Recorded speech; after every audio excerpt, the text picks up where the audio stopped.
Hey guys, so today I'm going to talk about the setup that I like to use for death sentence difficulty. This also works for one down as well, and something that I actually wanted to talk about is that quite a few people were telling me that one down doesn't exist anymore. What are you talking about? The new highest difficulty is death sentence.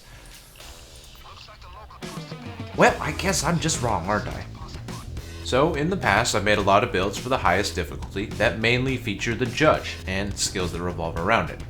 Well, after playing with it for a while, due to some of the recent additions of the game, I've actually gone back to a more pistol-focused setup. I'll go over why later. If you've seen my builds before, it'll look pretty similar. So, I've got a big focus on support skills, that means a lot of mastermind, combat medic, basic, quick fix, combat doctor, and inspire ace. This covers medic bags and inspire. And I also have jokers for, well, they're fairly essential for my survivability in multiple ways.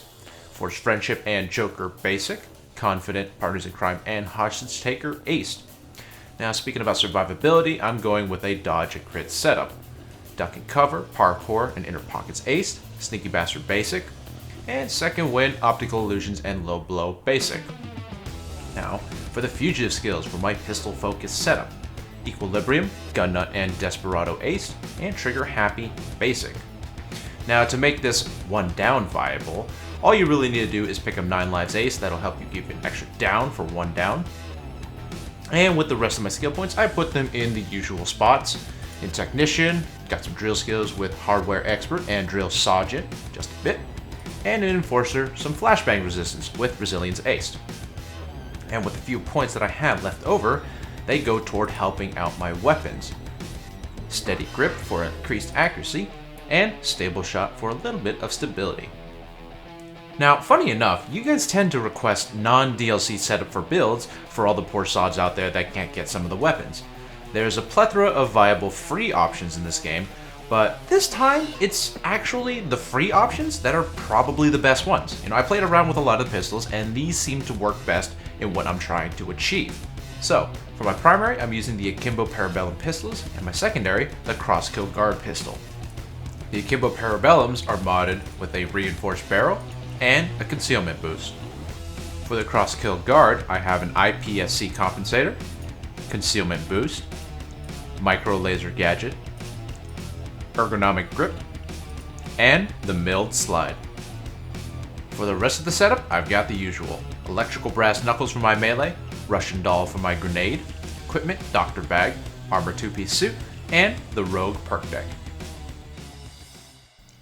The initial goal for this build wasn't to make a new go-to for the highest difficulty setup, but rather just to make a pistol setup that's reminiscent of the old days. You remember it, when accuracy was calculated on a scale from 1 to 18. The Grouper Kurz was one of my favorite weapons, and it had maximum accuracy, max stability, max concealment. It was a hipfire monster, and I really just missed using spammy pistols that way.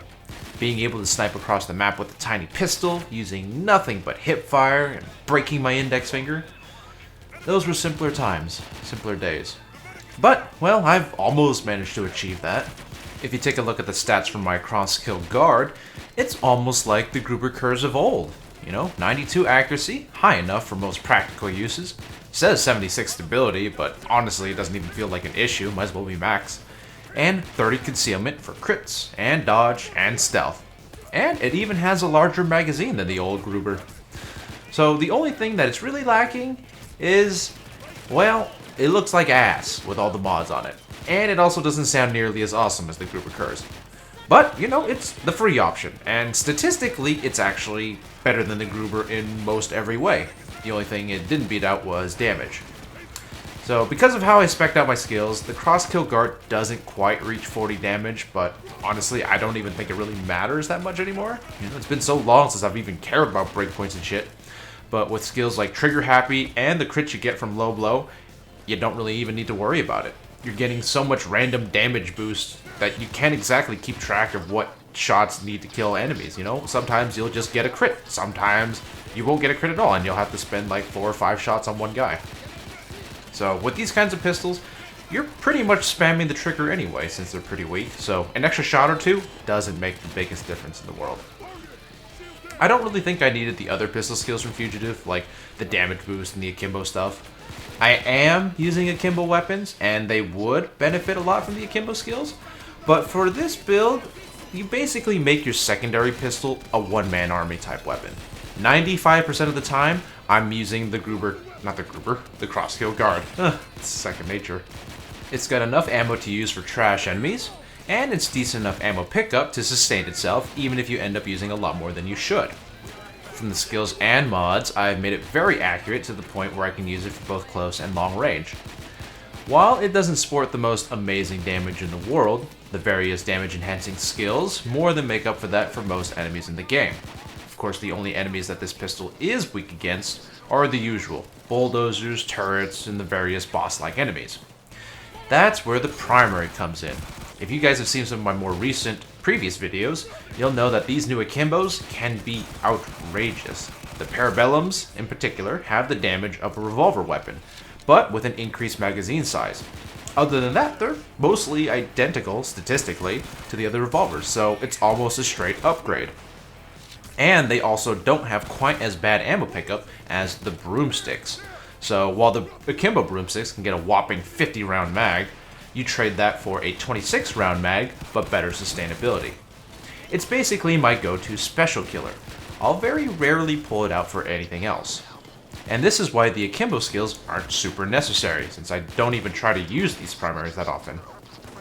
So because I'm able to free up a lot of points from taking the pistol skills, I'm much better off investing in a lot of the survivability stuff. As you guys know, dodge and crits are amazing. For a small investment in points, you increase your survivability and your combat ability at the same time.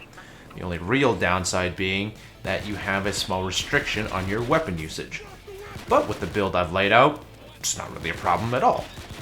I still prefer dodge over armor for these higher difficulties since Payday's always been about being a glass cannon.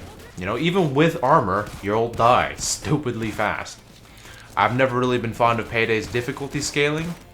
You know, just something to hope for in the next game iteration. But because of that, I also value jokers very highly for this game. In a game where everyone is incredibly squishy, the best way to mitigate damage is to never be targeted in the first place. Jokers help draw much needed aggro off you, and even in doing so, in guarding jokers I mean, you're getting quite a few bonuses for having them, like extra health and even health regeneration. It's just really hard to pass up, especially if you can get yourself more crew members running it too. As for the rest of the setup, it's mostly business as usual. I try to pick up some things that are helpful for the team, like Inspire and a few drill skills, so I'm not totally useless when drills are placed. And Inspire is, well, Inspire. You're not playing Payday unless a couple people in your lobby are running it every game. This time, I didn't mash in Swan Song like I usually do. It was pretty hard in the skill build. I couldn't find a happy medium where I had that and the rest of the stuff that I wanted. Even some of those small skills like accuracy and stability, they were something that I really wanted to help make that Crossskill Guard the perfect pistol that I wanted. But overall, I'm pretty happy with this setup, and it works pretty well regardless of what map I play on. So it's pretty convenient that, you know, these days it's not all about trying to get the most damage that you possibly can.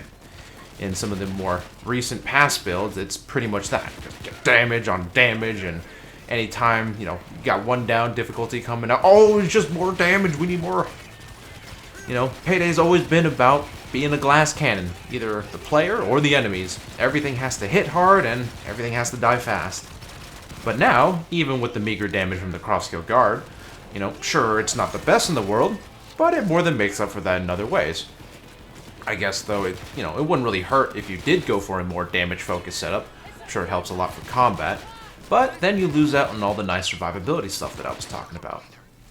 Anyway, that's the build, and, well, I'm sure it'll change in the future, actually, just like it always does.